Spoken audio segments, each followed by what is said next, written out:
Bueno, en esta charla vamos a hablar de diabetes.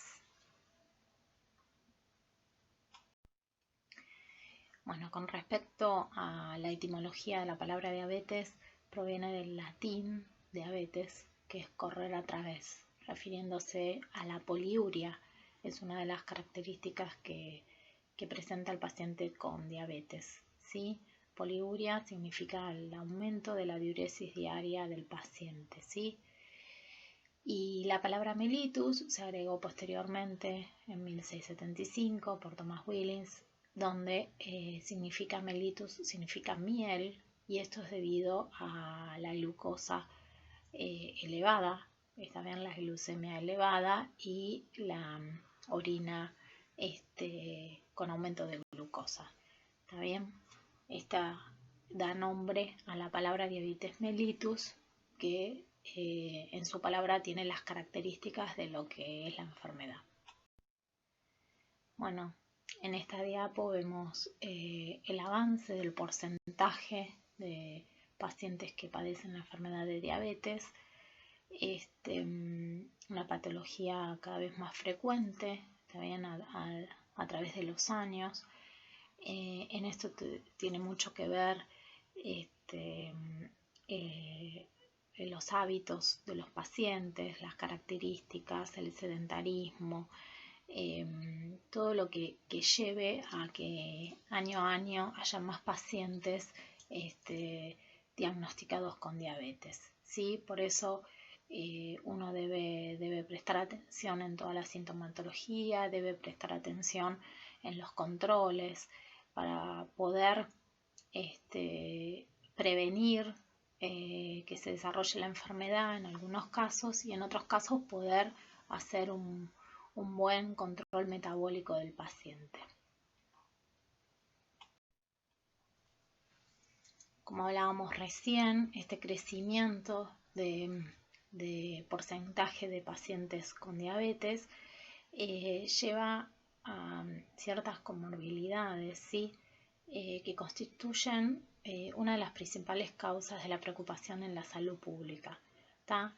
Son enfermedades crónicas, son enfermedades las cuales se debe tener un control, un tratamiento en forma crónica, donde no solo el tratamiento médico con respecto a las drogas, a la administración de fármacos, sino también un cambio de estilo de vida con respecto a la alimentación, con respecto a la actividad física. Y bueno, lamentablemente hoy por hoy hay muchas dificultades para los pacientes en poder, capaz que por los trabajos, por la vida activa que tienen, de mantener una dieta adecuada. Está bien, están muchas horas fuera de su casa, y el sedentarismo lleva a que esta patología también se manifieste, ¿sí? También es sumamente entendible la situación de los pacientes que, bueno, generalmente cuesta realizar actividad física por compromisos laborales, compromisos familiares, y bueno, y esto lleva a que se manifieste esta enfermedad y todas las complicaciones que esto puede llevar a un paciente. Bueno, cuando hablamos de la clasificación, la OMS clasifica tipo 1, tipo 2 gestacional, y la Asociación Americana de Diabetes lo diferencia en tipo 1, tipo 2, tipo gestacional, y otros tipos donde hay otro tipo de clasificación interna para poder catalogar a los pacientes, ¿sí? Bueno, vamos a ver las diferencias de los tipos de diabetes tipo 1 y tipo 2. En la diabetes tipo 1 hablamos más de infanto-juvenil, se presenta en pacientes generalmente menores de 30 años, generalmente hacen un debut diabético en este rango de edad infanto-juvenil. Generalmente son cuadros de presentación en forma aguda, pacientes muy sintomáticos, ¿sí? Con cuadros de descompensación. Estos pacientes, por el mal metabolismo de la glucemia, tienen una gran pérdida de peso. Se presentan pacientes muy delgados. Generalmente el comienzo o la manifestación del cuadro de debut de la diabetes es una cetoacidosis diabética, y son pacientes que van a requerir un tratamiento con insulina, son insulinodependientes, ¿sí? Mientras que en la diabetes tipo 2, generalmente son pacientes adultos mayores a 30 años. El diagnóstico puede ser por un cuadro oligosintomático o casualmente por un control periódico del paciente, donde se hace un laboratorio de control. Generalmente son pacientes obesos. La obesidad tiene que ver mucho con la obesidad abdominal, que es la que genera resistencia a la insulina. Por eso hay que tener muy presente este tipo de obesidad. Pacientes con antecedentes familiares. Generalmente es muy raro, ¿no? Prácticamente que hagan cetoacidosis, se presenten como una cetoacidosis diabética, y son pacientes que no dependen del tratamiento con insulina, sino que inicialmente se empiezan con tratamientos con hipoglucemiantes, los cuales generan un aumento en la secreción de insulina, así que son pacientes insulinos no dependientes.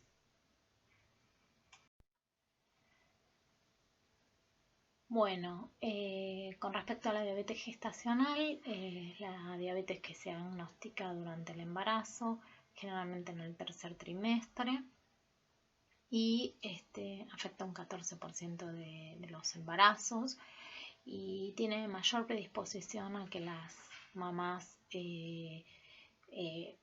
posteriormente se diagnostique la diabetes en un futuro, ¿sí? Posterior a este embarazo. Bueno, el cuadro clínico de la diabetes es sumamente importante reconocerlo para poder hacer el diagnóstico, para poder encontrar la causa de esta sintomatología. Hablamos de las 4P: poliuria, polidipsia, polifagia y pérdida de peso. Cuando hablamos de poliuria, sabemos de que estamos hablando de que el paciente aumenta su diuresis, tanto en cantidad de orina como en cantidad de veces, ¿sí? Hay que diferenciarlo de la polaquiuria, que es un síntoma que aparece en la infección urinaria, donde la polaquiuria es aumento de cantidad de veces, pero la cantidad es mínima, en cada diuresis es poca cantidad. Acá en la poliuria, que es un signo característico de la diabetes, es que aumenta no solo en cantidad de veces que orina el paciente, sino en la cantidad de orina, ¿sí?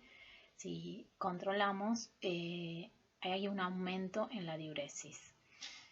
Esto obviamente los receptores sensan esta poliuria, entonces el paciente tiene polidipsia, es decir, tiene sed, se sensa esta pérdida de líquido y el paciente tiene sed, entonces el paciente orina mucho y toma mucho líquido.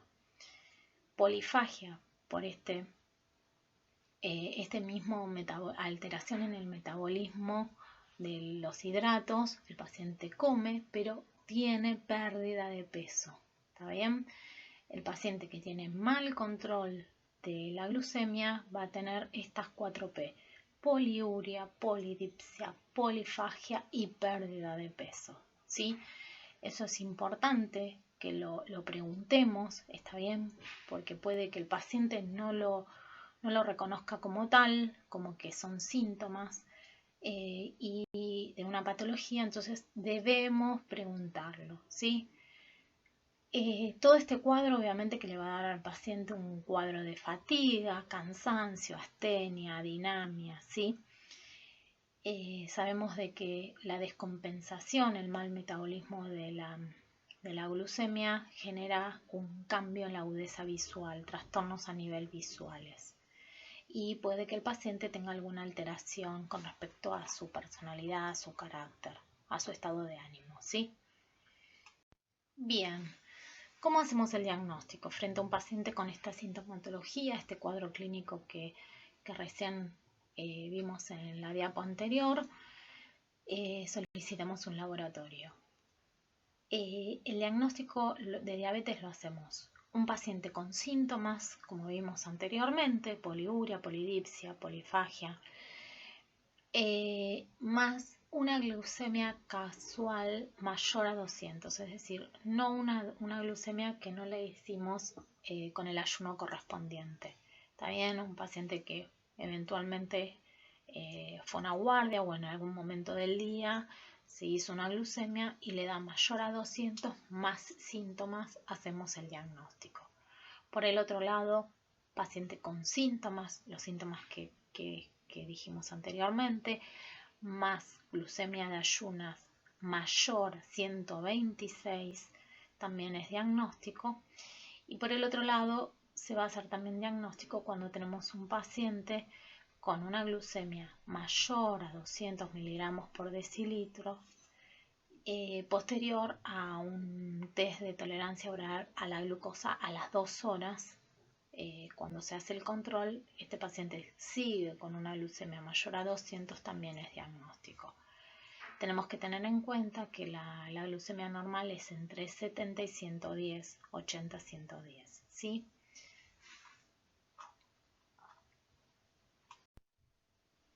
Bien, las complicaciones agudas de la diabetes tenemos por un lado cuando tenemos glucemia por debajo de lo normal, que tenemos la hipoglucemia, y por arriba de lo elevado a los valores normales, que tenemos la cetoacidosis diabética y el estado hiperosmolar no cetósico, ¿sí? Bueno, la hipoglucemia, una de las complicaciones de la diabetes, se debe, como bien dice su palabra, hipoglucemia, una glucemia menor de 70 miligramos por decilitro, menor de lo normal.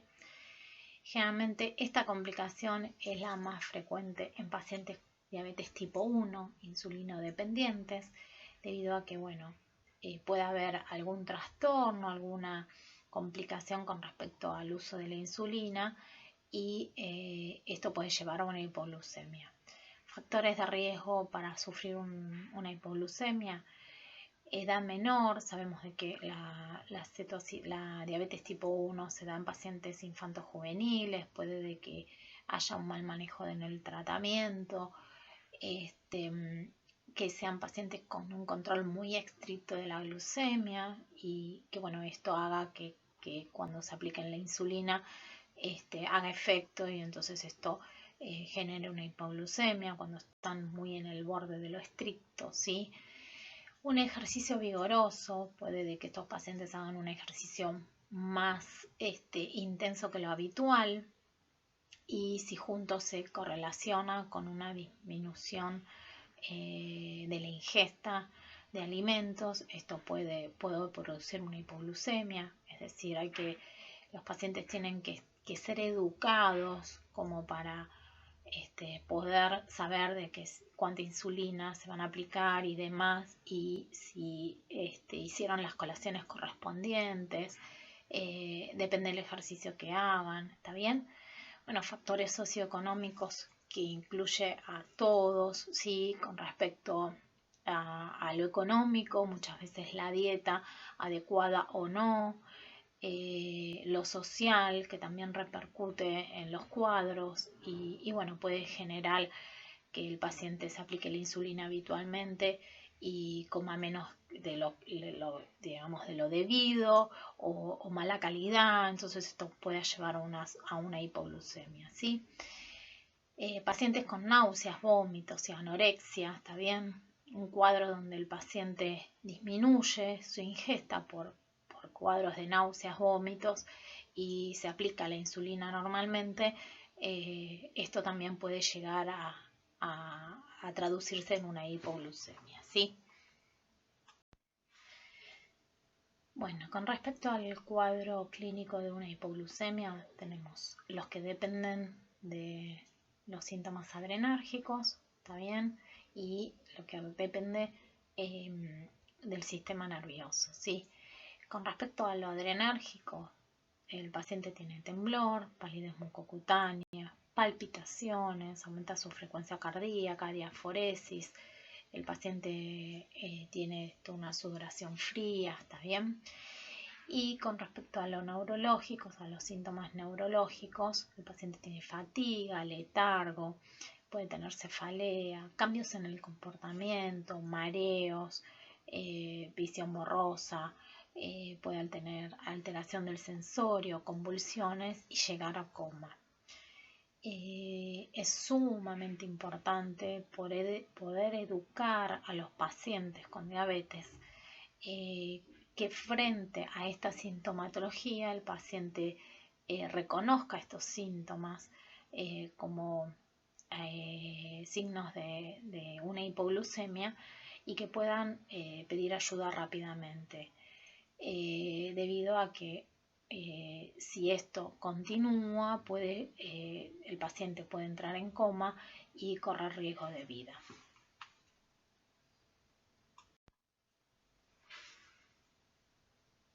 Recién hablamos de las complicaciones cuando tenemos digamos, hipoglucemia, también cuando los valores de la glucemia están por debajo de los valores normales, y ahora hablamos cuando los valores la glucemia está por encima de los valores normales, como es en la cetoacidosis diabética.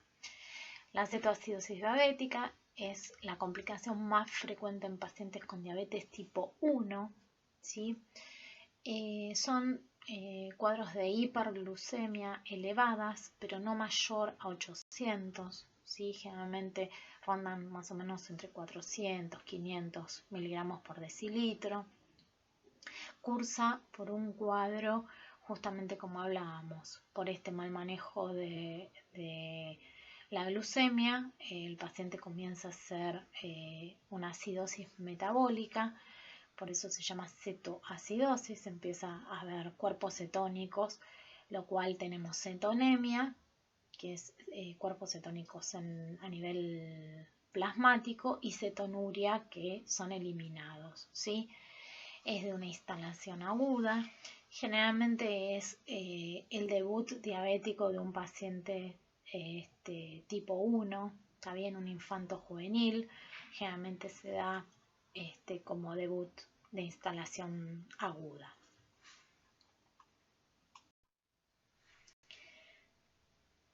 Con respecto al cuadro clínico de la cetoacidosis diabética, los pacientes cursan generalmente con un dolor abdominal, náuseas y vómitos.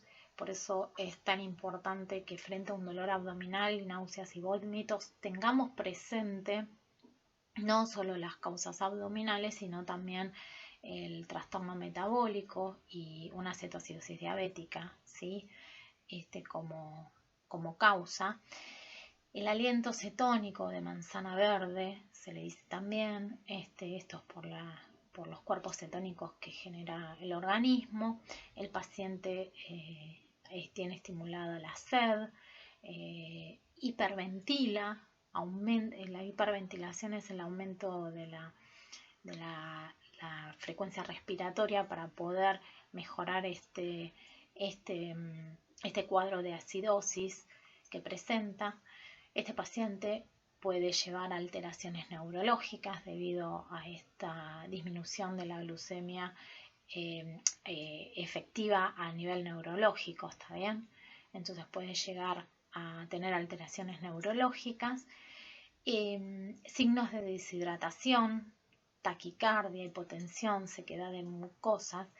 Este es el cuadro con el que se presenta un paciente con una cetoacidosis diabética. Frente al paciente que veíamos recién, con ese cuadro tan sintomático de cetoacidosis diabética, debemos ver factores precipitantes, que pueden ser infecciones, mala adhesión al tratamiento. Las infecciones siempre hay que buscarlas, generalmente cuadros de infecciones urinarias o respiratorias, pero hay que buscar el cuadro infeccioso que lleve al paciente a una cetoacidosis diabética. La mala adhesión al tratamiento, pacientes que no hayan realizado correctamente el tratamiento. Hay que buscar varias cosas, que el paciente no se haya aplicado bien la insulina, que la insulina no esté en buenas condiciones, que se haya aplicado en menos cantidad, que no haya tenido la insulina como para seguir el tratamiento, digamos, que no haya hecho una dieta adecuada, digamos, todo lo que sea con respecto al tratamiento también hay que evaluarlo. Alguna patología como un GIAM, como una ACV, una patología grave que hace todo una descompensación hemodinámica y una descompensación general del paciente, o en un debut diabético por la falta de insulina, y también el consumo de drogas puede que precipite una cetoacidosis diabética. Bueno, cuando hablamos del estado hiperosmolar no cetósico, hablamos que es una complicación, en este caso, más frecuente en pacientes con diabetes tipo 2, en pacientes adultos mayores. Generalmente las glucemias son más elevadas que en la cetoacidosis diabética, son mayores de 600, cursan con glucemias de 800, 1000 miligramos por decilitro. El paciente tiene un gran grado de deshidratación, ¿está bien? Y tiene una hiperosmolaridad plasmática a nivel de laboratorio, ¿sí? También puede tener alteraciones neurológicas, puede tener alteración del sensorio y puede llevarlo al paciente a un coma. Esta es una de las complicaciones, más también por un exceso por no haber un buen metabolismo de la glucemia y haber una hiperglucemia, y se da más en pacientes tipo 2. Bien, vemos el cuadro clínico del paciente, la poliuria, hipotensión ortostática, alteración del sensorio, letargo, embotamiento, convulsiones, coma y signos de deshidratación que acompañan a este cuadro, ¿sí?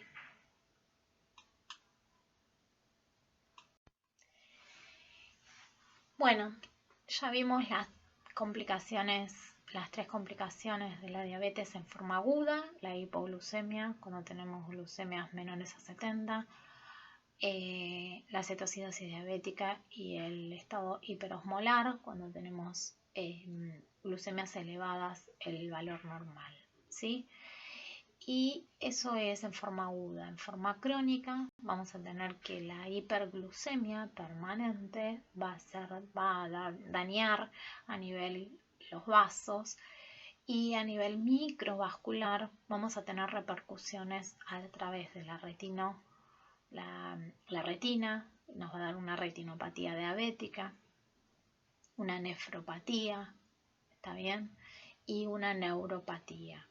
Estas son las complicaciones crónicas que va a sufrir un paciente que tenga mal metabolismo de la glucemia, que tenga mal control de la glucemia, ¿sí? Y a nivel macrovascular, la cardiopatía isquémica, la enfermedad vascular periférica y la enfermedad vascular cerebral. Entonces, lo que nosotros debemos tratar de apuntalar es hacer un buen tratamiento, debido a que la glucemia elevada hace estos daños crónicos, que es más silencioso capaz que las complicaciones agudas, porque la complicación aguda sí o sí requieren el tratamiento rápido y oportuno, En cambio, lo crónico es el daño que se va haciendo día a día y que, bueno, después esto trae repercusiones sumamente, digamos, sumamente importantes para la calidad de vida del paciente, ¿está? Debido a que la retinopatía lo puede llevar a una ceguera, la nefropatía puede ser que el paciente termine con una insuficiencia renal, la neuropatía lo lleva a alteraciones en polineuropatías y dolores a nivel de los nervios, ¿sí? Más allá de que, bueno, el paciente también con la macrovasculatura pueda tener trastornos, infartos, enfermedades vasculares, ¿tá? Entonces, todas estas complicaciones hay que generar conciencia en el paciente para que tenga un buen cuidado y llegar lo mejor posible, llevar la enfermedad lo mejor posible, ¿sí? Como complicaciones crónicas vamos a tener gastroparesia a nivel gastrointestinal, gastroparesia, constipación o diarrea. En la parte genitourinaria vamos a tener uropatías, disfunción sexual, puede que haya una vejiga neurogénica, ¿está bien? A nivel crónico también los pacientes son más predispuestos a infecciones. En las características dermatológicas tienen una cicatrización más lenta, las úlceras cutáneas son de difícil control y curación. Acá tenés nigricans, que es la que vemos ahí marcada en las dos fotos que están en la diapo. Digamos, son varias de las características que van a aparecer en un paciente con complicaciones crónicas de la diabetes. Bien, ¿cómo hacemos un monitoreo de un paciente diabético? Debemos hacer un control clínico, médico, también donde se evalúe el paciente, donde se haga un examen físico adecuado. Se pide un laboratorio donde determinamos la microalbuminuria en orina de 24 horas, una hemoglobina glicosilada que vendría a ser el valor promedio de los últimos 3 meses de la glucemia, y ahí vamos a saber exacto el tema en cuánto estuvo el paciente sus glucemias habitualmente. El colesterol, los triglicéridos, la creatinina, la uremia, electrolitos plasmáticos, una orina completa. Estos son controles que los debemos hacer durante el año. Una revisión con el oftalmólogo para realizar un fondo de ojo y para ver cómo están esos vasos de la retina, para ver cómo está la retina. Una ecografía renal para ver cómo las características de los riñones, si está afectada o no por la diabetes. Una evaluación cardiológica para ver también cómo se encuentra todo el estado cardiológico debido a las complicaciones crónicas que puede tener este paciente.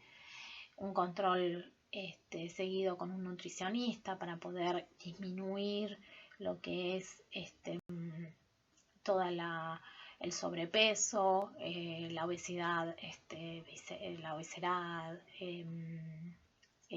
abdominal, para poder tener un buen control, una alimentación adecuada, la revisión por podología, onicomicosis, ver todas las características de las uñas y de los pies, debido a que por la polineuropatía puede que los pacientes tengan heridas que no las sientan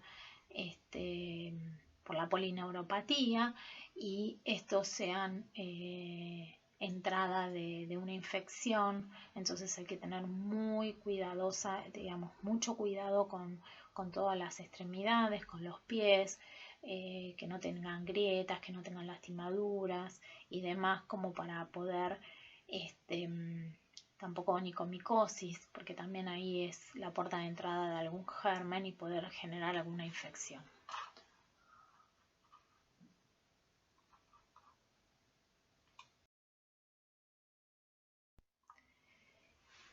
Bueno, llegamos al final de la presentación de diabetes mellitus. Tenemos que tener en cuenta que es una patología sumamente frecuente.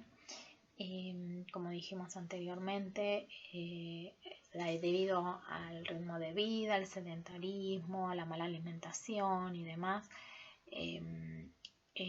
cada vez aumenta más la frecuencia y el porcentaje de pacientes que padecen la enfermedad. Así que bueno, tenemos que estar atentos a toda la sintomatología que el paciente trae. Como dijimos anteriormente, la poliuria, polidipsia, polifagia, pérdida de peso, eso es sumamente marcado en un paciente, hay que tenerlo en cuenta. Y todas las características que nos puedan dar datos de que el paciente tiene una diabetes, ¿sí? Hay que, para los casos de las complicaciones agudas, hay que llegar al diagnóstico rápidamente y poder empezar con el tratamiento, debido a que así merece el cuadro, son cuadros graves, los cuales tenemos que estar muy atentos a todo esto. Y con respecto a las complicaciones crónicas, hacer un buen seguimiento como para que el paciente logre tener una buena calidad de vida, logre tener una buen control metabólico para poder evitar las complicaciones a futuro. Bueno, muchas gracias por la atención.